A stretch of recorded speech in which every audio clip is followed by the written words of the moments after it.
This is Carl at National RV Detroit. I'm going to walk you through this 2015 Avenger travel trailer. It's a how-to video. I'm just going to show you some of the features and how they work, okay? The model number is 26BH. And we'll start from the door side rear. So you just have regular scissor type crank down stabilizers all the way around. You have a power awning.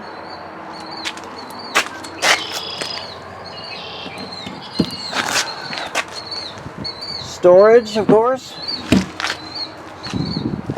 This is a TV signal out plus power if you want to put a TV outside. You have outside speakers.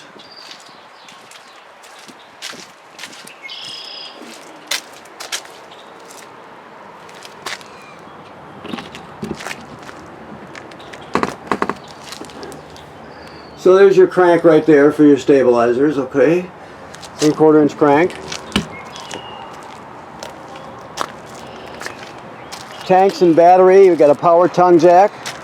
This power tongue jack, if it fails for any reason, you can pull this rubber plug and you can use your 3/4 inch stabilizer jack to crank it up and down. So you can always get yourself hitched and unhitched no matter what. Okay, this is your freshwater tank fill. The most common way to get water to the trailer, of course, is the city water hookup, which is right here. You just hook your city water up and turn it on and you're all set.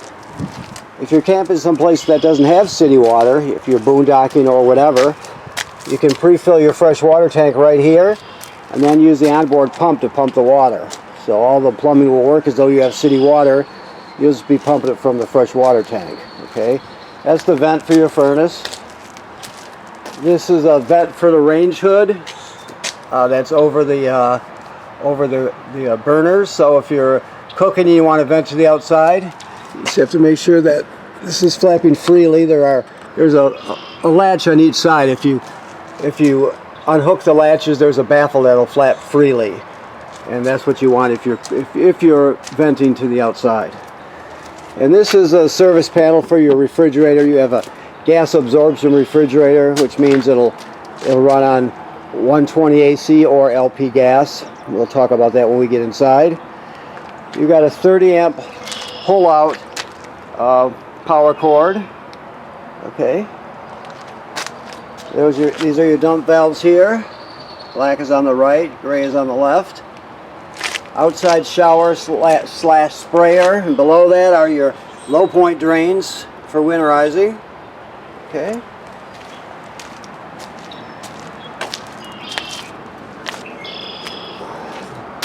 This is your water heater.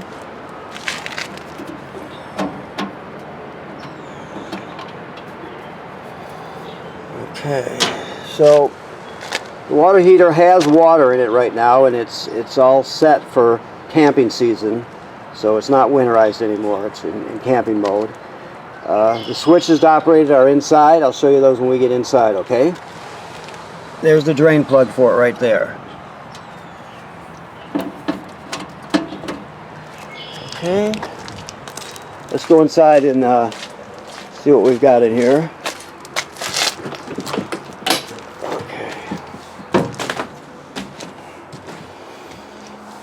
Okay, some light here. Okay, dokie. Let's see. Turn on some lights here.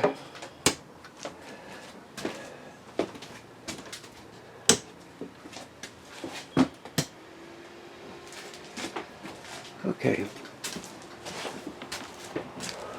Okay, so this is your switch for your power awning. Never leave the awning out unattended if you're not going to be at the campsite. Make sure you roll it in. It will get damaged by the weather if you just leave it out all the time unattended, for sure. Your table here, you can pull the poles out of the bottom and you can drop it down onto those cleats and turn this into a bed if you want to.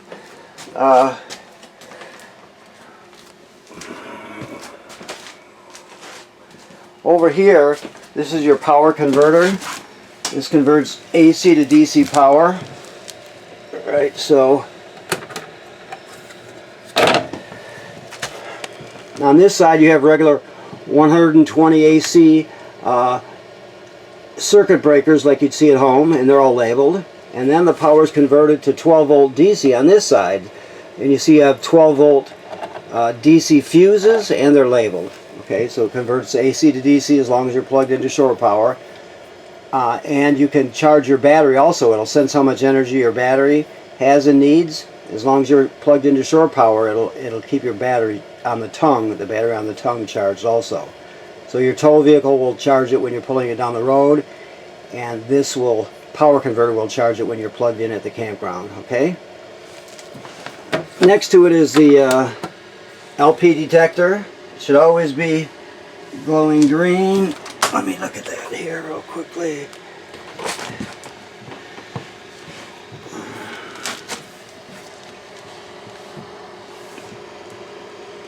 Okay, so it should always be glowing green. If it's not, you need to get it replaced. It's obviously important to be able to detect any kind of gas leaks or gas buildup. Okay, this is your gas absorption refrigerator. You can see that auto is lit up. That's the one you're going to run it on almost always. Auto means auto electric. It always seeks out electricity. If it can't find any, or it loses the electrical power, it'll automatically light on gas, so you don't spoil the food. So that's generally where you're going to leave it. And the other thing to know is this piece right here is a thermistor. You want this tucked into this bracket and up pretty much as high as it goes. If you look at the sticker, it shows you the higher you go with it, the cooler the refrigerator gets. So you want it tucked in there and raised up as high as you can get it, generally speaking. They're always, if it's getting cold outside and you start to get frost built up or something, well, then you would back it off. But 9 times out of 10, you're going to have it up all the way. Okay, so let's see here.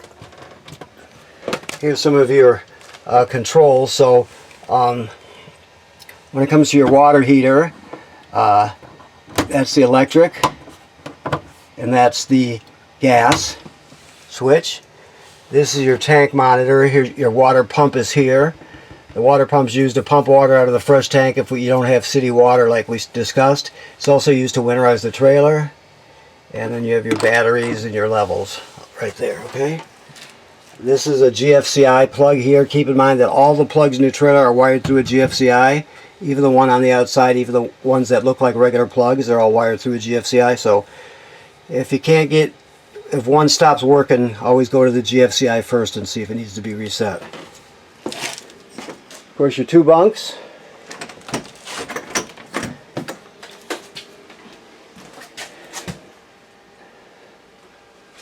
Shower is self-evident. The toilet works like all RV toilets in the sense that it sits right over a black tank. You got a flush pedal in the front there. When you get to the campground, you hook up your power and your water, but your black tank's going to be empty because you already flushed it when you left your last campsite, right? So when you're starting off with an empty black tank, you put a dose of chemical in the bowl, then you stand on the pedal and hold it down until you put at least a gallon of water in there along with the chemical. You can use more than a gallon of water, most people do, but don't use less. So at least a gallon of water and the chemical. Okay, if you don't do that, it'll get clogged up, it'll smell bad, it'll just be a mess. So you always want to put your water and chemical in there. Okay, let's see what else we have here. The microwave works like any other microwave. This is your range hood. We talked about the baffle and the vent on the outside if you're going to be venting. Your keys are right here on the faucet. This is your thermostat. You should always keep the fan on auto, which it is. Click it to the right, you get heat. Click it once to the left and you get the fan, which is just the air conditioner running without the compressor. Click it twice and you go to cool, which is air conditioning. It's very simple. This is a jackknife sofa, so jackknife's flat, I believe. Let me make sure. Yeah, jackknife's flat, so you can turn it into a bed also. There's some storage underneath the bed. Your antenna is right here, your TV antenna. Crank it up and down. Your another TV hook up here. And of course your emergency escape window, which works like they all do. Let me see if I can get it out here for you. I don't know if our prep guy even opened it. Let me see here.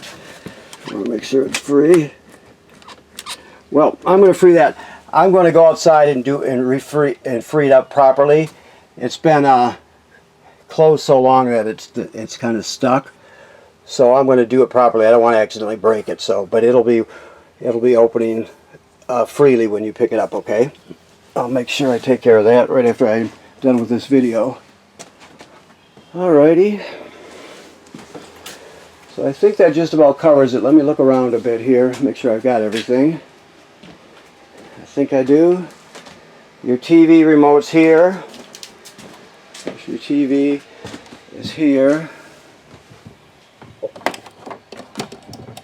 It should, see right now there's a green glowing LED. That should always be on. That's telling us the digital antenna is on. You can shut it off like that, but you want it on or you won't get a good signal. When it comes to your stereo, it just plays discs. You know, it's a bit dated, but it plays discs, and it has AM/FM radio, and you have a USB drive, so you can take your MP3s with you. So it still does a lot. Okay, all right. So I want to thank you for purchasing your trailer here at National RV Detroit. Like I stated earlier, this is in camping mode right now. The antifreeze is purged from the system. There's fresh water in the system. All the valves are in the correct position to camp, so you're all set. We'll answer any questions or concerns when you pick up, and we'll see you then, okay? Thank you.